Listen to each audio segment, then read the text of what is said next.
안녕하세요. 황금빛 동행입니다. 혹시 오늘 하루 누군가와 마음 편히 이야기 나누셨나요? 어쩌면 이 영상을 보고 계신 여러분 중 많은 분이 고개를 갸우뚱하실지도 모르겠습니다. 오늘 종일 말 한마디 안 했네. 라고 말이죠. 어쩌면 여러분도 요즘 이런 생각 해보신 적 있으실 겁니다. 가끔은 TV 소리가 너무 커야 집이 덜 외로워 보인다. 예전엔 내가 있어야 할 자리가 많았는데 이젠 내가 빠져도 상관없는 자리가 더 많다. 어디 나갈 곳도 전화할 사람도 점점 줄어드는 것 같아. 내가 지금 사라져도 아무도 모를지도 몰라. 이런 생각이 스치듯 지나간 적 있으시다면 절대 혼자가 아니십니다. 이건 단지 당신의 감정이 아니라 지금 대한민국을 살아가는 수많은 시니어분들의 공통된 마음입니다. 고독이라는 단어를 들으면 어떤 감정이 드시나요? 쓸쓸함, 외로움, 무기력함, 혹은 아직은 나에게 해당되지 않는다고 생각하실 수도 있습니다. 하지만 오늘 제가 드리고 싶은 말씀은 바로 이것입니다. 고독은 이제 단순한 감정이 아닙니다. 우리 삶의 질을 직접적으로 위협하는 현실이 되었다는 것입니다. 우리는 지금 혼자 사는 시대라는 거대한 흐름의 한가운데에 서 있습니다. 통계청에 따르면 2050년이면 우리나라 전체 인구의 절반 가까이가 65세 이상 노인으로 채워집니다. 그리고 그중 상당수가 혼자 살아갈 가능성이 높다고 합니다. 노년기 1인 가구의 수는 이미 190만 가구를 넘었고 앞으로 10년 안에 300만에 이를 것으로 보입니다. 이 숫자는 단지 통계가 아닙니다. 바로 당신의 이야기, 우리의 미래입니다. 예전엔 당연했던 일들이 이제는 점점 낯설게 느껴집니다. 명절이면 가족들로 북적이던 집도 어느새 고요하기만 하고 친구들과 수다 떨던 자리는 휴대폰 사진첩 속에만 남아있고 누군가의 아버지, 어머니로 살아왔지만 이젠 나라는 사람이 누구였는지 헷갈릴 때도 있습니다. 자녀는 각자의 삶을 살기 바쁘고 배우자는 병원으로 먼저 떠나거나 조용히 곁을 지켜줄 수 없게 되고 친구는 하나둘씩 세상을 떠나고 이웃과는 안부조차 나누기 어려운 요즘. 이 모든 변화는 단숨에 찾아오지 않지만 어느 날 갑자기 실감하게 됩니다. 아, 나 정말 혼자구나. 많은 어르신들이 이렇게 말씀하십니다. 혼자 밥 먹는 게 익숙해졌지만 말 한마디 안 하고 하루를 보내는 건 여전히 힘들어요. 누가 아프면 걱정되지만 내가 아플 땐 누구한테 말해야 할지도 모르겠어요. 아무도 내 일상을 궁금해하지 않는 것 같아요. 이런 말씀은 결코 개인의 문제가 아닙니다. 지금 우리 사회가 안고 있는 노년의 고립이라는 구조적 문제입니다. 그리고 이 문제를 해결하지 못하면 우리의 노년은 점점 더 차갑고 메마른 시간으로 흘러가게 됩니다. 하지만 여러분, 이런 현실 속에서도 우리는 질문할 수 있습니다. 혼자 있는 삶이 외롭기만 한 걸까? 이제야 비로소 나만의 인생을 시작할 수 있는 건 아닐까?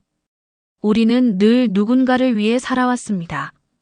자녀를 위해, 가족을 위해, 누군가의 어깨가 되기 위해 내 삶을 내어주었습니다. 그렇다면 지금 이 시기만큼은 나를 위한 시간을 가져도 되지 않을까요? 혼자 있는 시간은 고독일 수 있습니다. 하지만 그것은 곧 경이로움으로도 바뀔 수 있습니다. 내가 좋아하는 것을 다시 시작하고 나만의 루틴을 만들고 내 몸과 마음을 돌보며 새로운 사람들과 관계를 맺고 무엇보다도 나 자신을 깊이 이해하는 시간으로 바꿀 수 있습니다. 오늘 이 영상은 바로 그 여정을 함께하는 출발점이 될 것입니다. 나는 혼자여도 괜찮을까? 라는 질문에 대해 그럼요, 지금부터는 나답게 살아갈 수 있습니다. 라고 대답할 수 있도록 지금부터 그 해답을 함께 찾아가 보겠습니다. 고독이라는 단어를 들으면 여러분은 어떤 생각이 드시나요? 흔히들 외롭고 쓸쓸한 감정을 떠올리실 겁니다. 그런데 말입니다.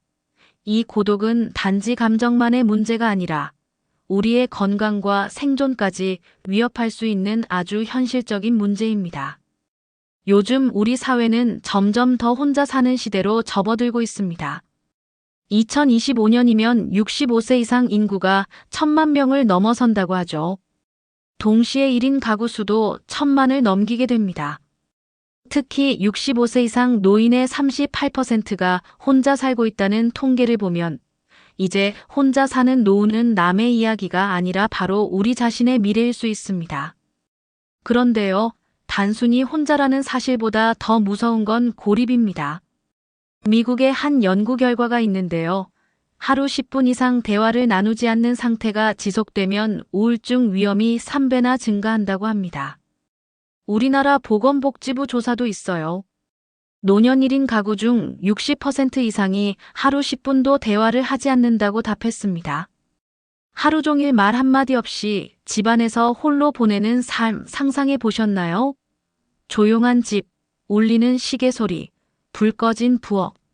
누군가 찾아주지도 전화해주지도 않는 날들이 쌓여가면 몸도 마음도 점점 무거워집니다. 경제적으로도 마찬가지입니다.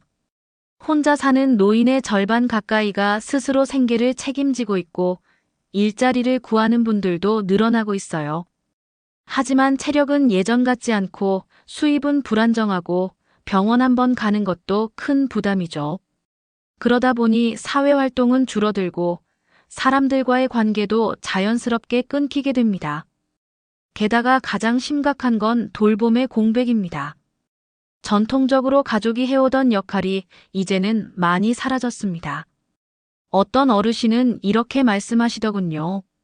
아프고 나면 알지. 혼자라는 게 얼마나 무서운 건지. 실제로 고령자 5명 중 1명은 가사도움, 돈 문제, 대화조차 제대로 나눌 사람이 없는 상황이라고 합니다. 이쯤 되면 우리가 정말 스스로에게 물어봐야 합니다. 나는 과연 이 고독을 잘 이겨낼 준비가 되어 있는가? 이제 시선을 조금 달리 해보겠습니다. 고독을 단지 피하고 싶은 감정이 아니라 우리가 마주하고 살아가야 할 삶의 한 형태로 받아들인다면 어떨까요?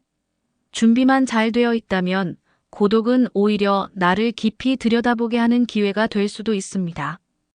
다행히도 우리 사회는 이미 변화를 시작했습니다. 2025년부터 다양한 정책들이 시행됩니다. 고령사회 대응 기본법이 제정돼서 노인의 삶의 질을 전방위적으로 끌어올리는 계획이 추진됩니다. 노인복지법도 바뀌었죠. 이제 고독사 예방을 위한 실태조사와 정기 방문 서비스가 의무화됩니다. 기초연금도 인상되고 노인 일자리도 확대됩니다. 디지털 포용법도 강화되어서 이제는 스마트폰이나 키오스크가 어려운 분들을 위한 교육과 기능도 함께 제공됩니다. 그리고 무엇보다 중요한 것, 24시간 통합 돌봄 시스템이 본격적으로 확대된다는 사실입니다. 집에서 혼자 살아도 위급할 때 도움을 받을 수 있는 체계가 조금씩 마련되고 있는 겁니다. 하지만 아무리 좋은 제도가 생겨도 내가 먼저 마음을 열지 않으면 아무 소용이 없습니다. 결국 고독을 극복하는 가장 중요한 열쇠는 바로 나 자신입니다. 이제 이 4가지 지혜에 대해 조금 더 자세히 이야기해 볼까요? 먼저, 관계 맺기의 지혜입니다. 매주 한 번, 단 10분이라도 누군가와 대화를 나눠보세요. 복지관에서 하는 프로그램, 문화센터에서의 강좌, 아파트에서 모이는 소모임, 혹은 요즘 많이들 하시는 온라인 커뮤니티까지. 어떤 방법이든 좋습니다. 처음에는 어색할 수도 있지만 꾸준히 인사하고 관심을 표현하고 그 사람의 이야기를 들어주는 것. 이 단순한 행동이 여러분의 삶에 아주 큰 변화를 가져올 수 있습니다. 사람은 결국 사람 사이에서 살아야 비로소 삶의 온기를 느낄 수 있습니다. 한번 용기 내보세요. 다음은 자기 돌봄의 지혜입니다. 아침에 일어나 스트레칭 5분, 물 한 잔 마시고 내 건강 상태를 간단히 점검하는 메모 하나. 이런 습관들이 반복되면 내 몸이 변합니다. 중요한 건 거창한 계획이 아니라 아주 작지만 꾸준한 실천입니다. 비상 연락망은 잘 정리돼 있나요? 가족, 친구, 이웃 중 누구에게 가장 먼저 연락해야 할지 미리 정리해 두는 것도 자기 돌봄의 일부입니다. 병원도 너무 미루지 마시고 정기적인 검진 꼭 챙기세요. 나를 위한 돌봄은 결국 내가 가장 잘 해줄 수 있는 일입니다. 세 번째는 일상 재창조의 지혜입니다. 매일 같은 시간에 일어나고 일정한 시간에 식사하고 산책을 나가고 그리고 하루 중 나를 위한 시간을 반드시 만드는 겁니다. 이 시간이야말로 내 삶을 다시 중심에 놓을 수 있는 시간입니다.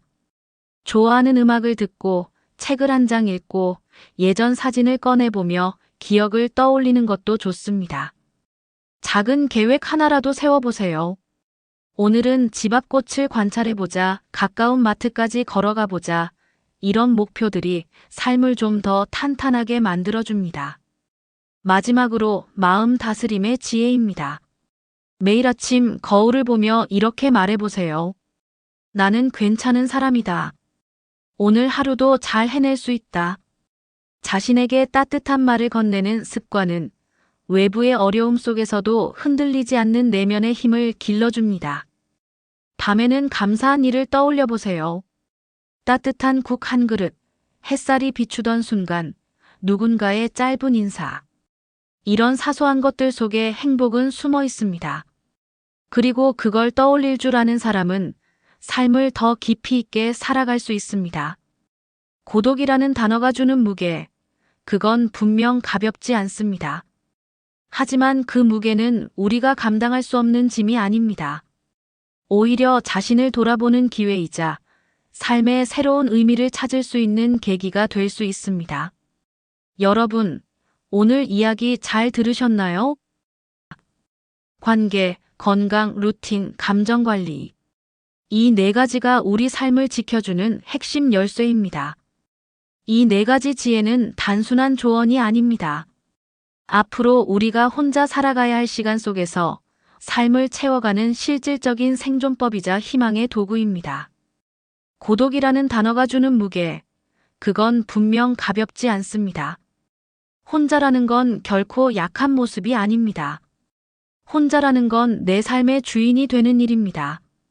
누군가를 의식하지 않고 오롯이 나에게 집중하며 살아간다는 것. 그 안에는 오히려 더 큰 자유와 평온함이 숨어 있습니다. 이제 우리는 고독을 두려워하기보다 고독 속에서도 나답게 살아가는 방법을 선택해야 합니다. 사회도 바뀌고 있고 제도도 변하고 있습니다. 하지만 그 변화의 중심에는 결국 나 자신이 있어야 합니다.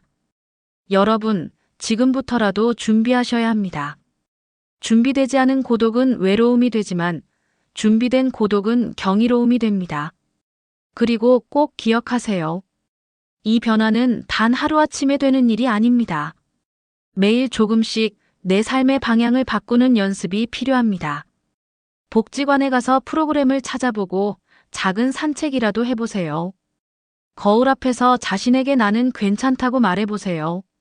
그리고 이 영상이 당신의 하루의 작지만 의미 있는 시작이 되었다면 좋아요 버튼을 눌러주세요.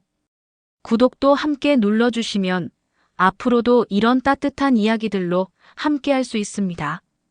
무엇보다 댓글로 여러분의 생각을 들려주세요. 나는 이렇게 살아가고 있다. 오늘 들은 이야기 중 가장 와닿은 부분은 이거였다. 이런 나눔이 또 다른 누군가에겐 큰 힘이 됩니다. 우리는 그렇게 서로의 등불이 되어줄 수 있습니다. 이제 혼자라는 말이 두렵지 않기를 바랍니다. 오히려 혼자여도 괜찮아. 아니, 오히려 더 나답게 살 수 있어라고 말할 수 있기를 바랍니다. 황금빛 동행이 함께 하겠습니다. 감사합니다.